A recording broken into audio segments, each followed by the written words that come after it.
ଯେତେବେଳେ ଆମ୍ଭ ଲୋକମାନେ ପ୍ରାର୍ଥନା କରିବା ନିମନ୍ତେ ପ୍ରସ୍ତୁତ ହୁଅନ୍ତି, ସେତେବେଳେ ଯୀଶୁ କହୁଛନ୍ତି ଏହିପରି କର, ତା ମାନେ ଆମ୍ଭର ସ୍ୱର୍ଗସ୍ଥ ବାପା, ବହୁବଚନ, ଆହେ ଆମ୍ଭ ମାନଙ୍କର ବହୁବଚନ, our Father in heaven।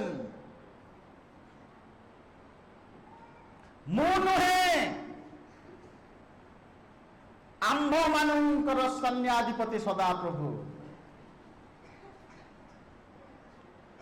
ବହୁବଚନ, ଅନେକ ଖ୍ରୀଷ୍ଟିଆନ ଜୀବନ ଗୋଟିଏ ଲୋକର ଜୀବନ ନୁହେଁ, ମନେ ରଖନ୍ତୁ।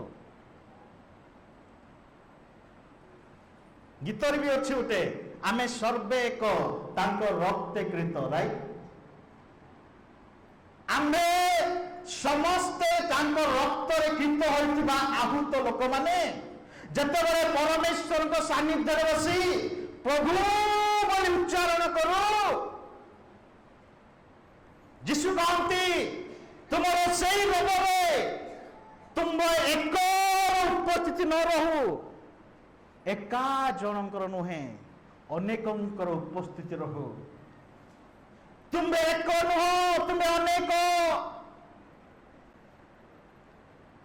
ଏକତ୍ରୀକରଣ ହୋଇ ଯେତେବେଳେ ପରମେଶ୍ୱରଙ୍କ ସାନ୍ନିଧ୍ୟରେ, ପରମେଶ୍ୱରଙ୍କ ସମ୍ମୁଖରେ ପ୍ରଭୁ ବୋଲି ଉଚ୍ଚାରଣ କରିବା, ପରମେଶ୍ୱରଙ୍କ ସେହି ରୋଗରେ ସ୍ୱର୍ଗ ଦ୍ୱାର ଖୋଲା ହୋଇଯାଏ। ମନେ ରଖନ୍ତୁ, ସିଫୋନିୟ ତାର 3-9 ପଢନ୍ତୁ।